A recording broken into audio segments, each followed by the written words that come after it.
The document obtained by NBC News is described as a white memo that was provided to members of the Senate Intelligence and Judiciary Committees as a summary of a classified memo prepared by the Justice Department's Office of Legal Counsel. Last month, a federal judge denied a request by the American Civil Liberties Union and the New York Times for the Justice Department to disclose its legal justification for the targeted killing of Americans.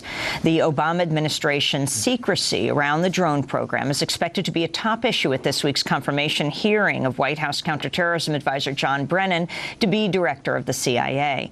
Brennan has been dubbed by critics to be Obama's assassination czar. Joining us now is Jamil Jaffer, deputy legal director of the ACLU and director of the ACLU's Center for Democracy. You've looked at the white memo. This is something you've been asking for quite some time, Jamil. Talk about its significance. Go through it with us, point by point. Well, it's a very significant document, and it's a remarkable document, and it's something that everybody really ought to read in the same way that everybody ought to read the torture memos from the last administration. It sets out, or professes to set out, the power that the government has to carry out the targeted killing of American citizens who are located far away from any battlefield, even when they have not been charged with a crime, even when they do not present any imminent threat in any ordinary meaning of that word. So it's a pretty sweeping power that's been set out, and the memo purports to provide a legal justification for that power and explain why the limits on that power can't be enforced in any court. The confidential Justice Department white paper that you're talking about, Jamil Jaffer, introduces a more expansive definition of self-defense or imminent attack than any articulated by the U.S. government before. It reads, quote, "The condition that an operational leader present an imminent threat of violent attack against the United States does not require the United States to have clear evidence that a specific attack on U.S. persons and interests will take place in the immediate future."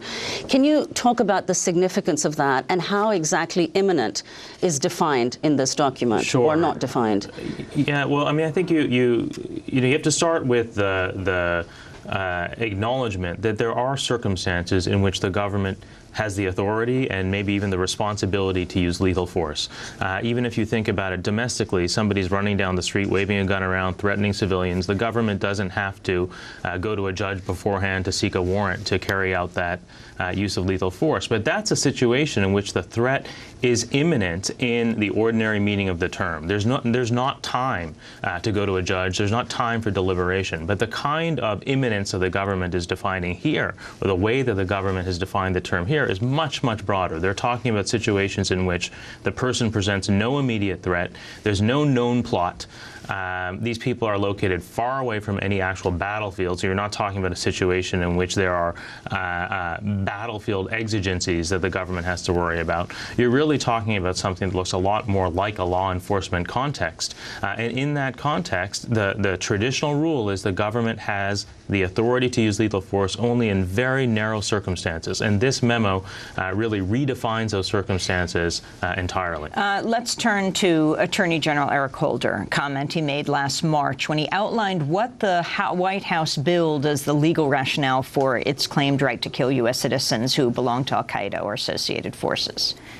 It is an unfortunate but undeniable fact that some of the threats that we face come from a small number of United States citizens who have decided to commit violent attacks against their own country from abroad. Based on generations-old legal principles and Supreme Court decisions handed down during World War II, as well as during this current conflict, it's clear that United States citizenship alone does not make such individuals immune from being targeted. Jamil Jaffer, respond to Attorney General Eric Holder. Well, it's not a question of immunity. This is kind of a straw man. Nobody is arguing that Americans are entirely immune from the government's use of lethal force. The question is, under what circumstances can the government use lethal force? And again, for very good reason, those circumstances have traditionally been defined very narrowly. Now what the government is doing is creating an extremely broad category of people who can be targeted without judicial review before the fact, without judicial assessment of the evidence after the fact. It's a very dangerous thing that the government is doing, and I think that at some level, I think the people who have written this memo and the people who are exercising this authority in the Obama administration must be convinced of their own trustworthiness.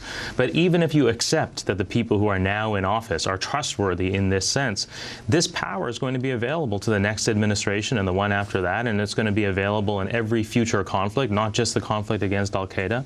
And according to the administration, the power is available all over the world, not just on geographically cabined battlefields. So it really is a sweeping proposition. But what does it mean, though, that it's not an official legal memo? It's a white paper. Does that have any legal significance or implications?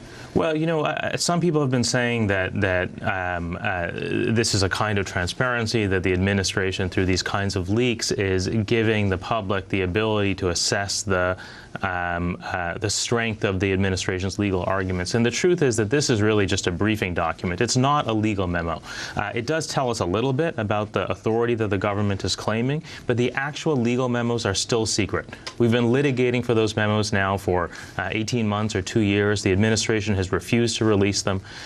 We've just appealed one case to the Second Circuit here in New York, to the appeals court here in New York. Can you explain the case? What is the case that your organization, the ACLU, So there are two Freedom of Information Act cases that we're litigating right now. One is here in New York, and the other one is in D.C. One of them is an effort to get the legal memos. We're litigating that case with the New York Times. They have a parallel request. The other case, which is in D.C., is about principally civilian casualties. The question of who has been killed in these drone strikes, because the administration has not released numbers, and we're reliant on the work of very good organizations outside the administration to do that kind of work. We think that the administration should release its own numbers.